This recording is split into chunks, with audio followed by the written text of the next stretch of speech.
साबिक वजीर आजम इमरान खान की अटियाला जेल में 29 जनवरी को की गई मीडिया से गुफ्तगू। मुहज़्ज़ब दुनिया में डेफेमेशन यानी हद की इज्जत की सजा जुर्माने के तौर पर दी जाती है। ये एक सिविल लायबिलिटी है, लेकिन पाकिस्तान में पीका का काला कानून मंजूर करके डेफेमेशन की सजा 5 साल कर दी गई है। दुनिया की तारीख में पहली मर्तबा सरकारी महकमों की तौहीन पर भी सजा सुनाई जा रही है। बरतानिया समेत तमाम तरक्की याफ्ता ममालिक में डेफेमेशन की सजा जुर्माने के तौर पर दी जाती है, क्योंकि दुनिया जमहूरी इक़दार और आज़ादी इज़हार राय को लेकर आगे की तरफ बढ़ रही है। लेकिन पाकिस्तान में ऐसे गैर जमहूरी कवानीन मंजूर करके जमहूरी इक़दार का गला घोंटा जा रहा है। आज़ादी इज़हार राय और आज़ादी सहाफत का कत्ल किया जा रहा है। इस सब का मकसद यही है कि 8 फरवरी की मैंडेट चोरी से लेकर अवाम के चादर चार दीवारी का तकद्दुस पामाल करने तक, 9 मई फॉल्स फ्लैग से 26 नवंबर कत्लेआम तक जो भी जुल्म बर्बरियत की गई, इस पर किसी को आवाज उठाने की जुर्रत ना हो। इस कठपुतली हुकूमत ने सिवाय गैर कानूनी तरामीम के जरिए अवामी बुनियादी हुकूक की तौहीन करने के कोई दूसरा कारनामा नहीं किया। 26वीं आईनी तरमीम के जरिए अदलिया के पर काटे गए। इस्लामाबाद हाई कोर्ट में सीनियर जजेस की मौजूदगी के बावजूद बाहर से चीफ जस्टिस की तकर्रुरी करने की कोशिश की जा रही है, जो काजी फाइज ईसा पार्ट 2 साबित होगा। हम इस तरह जजेस की तकर्रुरी की भरपूर मुजम्मत करते हैं। चीफ इलेक्शन कमिश्नर के ओहदे पर तकर्रुरी भी मेरिट की बुनियादों पर होनी चाहिए, वरना सिकंदर सुल्तान राजा जैसे घिनौने किरदार जन्म लेते हैं जो अवाम के बजाय एस्टेब्लिशमेंट की खिदमत का फरीजा सर अंजाम देते हैं। सिकंदर सुल्तान राजा आर्टिकल 6 का मुस्तहिक है, क्योंकि इसने अवाम का मैंडेट दिन दहाड़े चोरी करके फॉर्म 47 की हुकूमत की सहूलतकारी की। 8 फरवरी को मुल्क भर में यौम सियाह मनाया जाएगा। इस दिन अवामी मैंडेट पर शब खून मारा गया। पहले इंतखाबात को मुलतवी कर दिया गया। 9 मई का ड्रामा रचाया गया ताकि तहरीक इंसाफ को कुचला जा सके।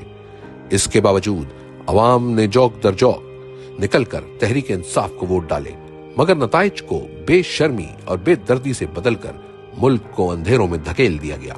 अब 8 फरवरी के डाके की पर्दा पोशी के लिए पीका और 26वीं तरमीम जैसे कवानीन मंजूर किए जा रहे हैं।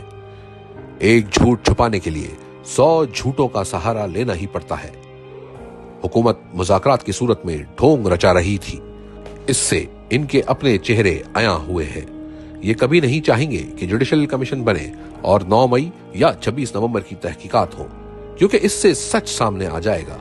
और ये अंदर से खौफजदा हैं, क्योंकि सच यही है कि ये खुद इन वाकयात में मुलव्विस हैं। बददियानत कभी भी न्यूट्रल अंपायर के साथ नहीं खेलता। इनके इख्तियार में वैसे भी कुछ नहीं। ये जो भी करते हैं एस्टेब्लिशमेंट की मंशा से ही करते हैं। कुरान में अमर बिल मारूफ व नही अनिल मुनकर का बार बार जिक्र आया है कि अच्छाई का साथ दो और बुराई के खिलाफ डट जाओ। जमहूरियत की बुनियाद इखलाकियात पर ही है। अल्लाह पाक ने मुनाफिक की निशानी बयान की है कि वो बुराई के साथ खड़ा होता है। जो लोग मुनाफिक होते हैं, इनके लिए दुनिया और आखिरत में रुसवाई है। बेगैरती और ढिठाई का कोई तोड़ नहीं है।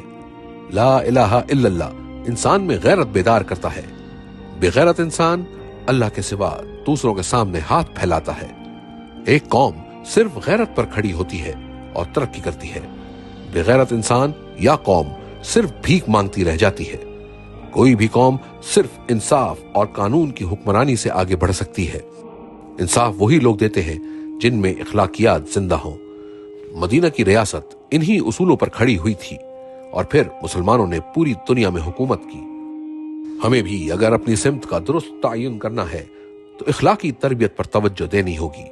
बुनियादी इंसानी हुकूक का तहफ़्फ़ुज़ करना होगा और इंसानी जान की कदर करनी होगी, वरना हमारा मुस्तकबिल रोशन नहीं हो सकेगा। मदीना की रियासत में एक यहूदी ने खलीफा वक्त हजरत अली रज़ी अल्लाह ताला अन्हु के खिलाफ मुकदमा जीत लिया था। इंसाफ के ये उसूल इस्लामी मुआशरे की हकीकी रिवायात हैं जिन्हें हम फरामोश कर चुके हैं। इस्लाम और जमहूरियत के उसूलों को फरामोश करने की वजह से ही हमारी मुआशरत और मईशियत दोनों तबाह हैं। अगर हम हकीकी आजादी हासिल करना चाहते हैं तो हमें इन्हीं उसूलों को अपनाकर अपनी जिद्दोजहद जारी रखनी होगी। जो इंसान बेखौफ होकर सिर्फ अल्लाह से डरता है वही कामयाब होता है। जो खौफजदा रहता है वो कभी कामयाब इंसान नहीं बन सकता। जो इंसान कभी हार नहीं मानता वही मुराद पाता है, लिहाजा मेरी कौम ने कभी हार नहीं माननी।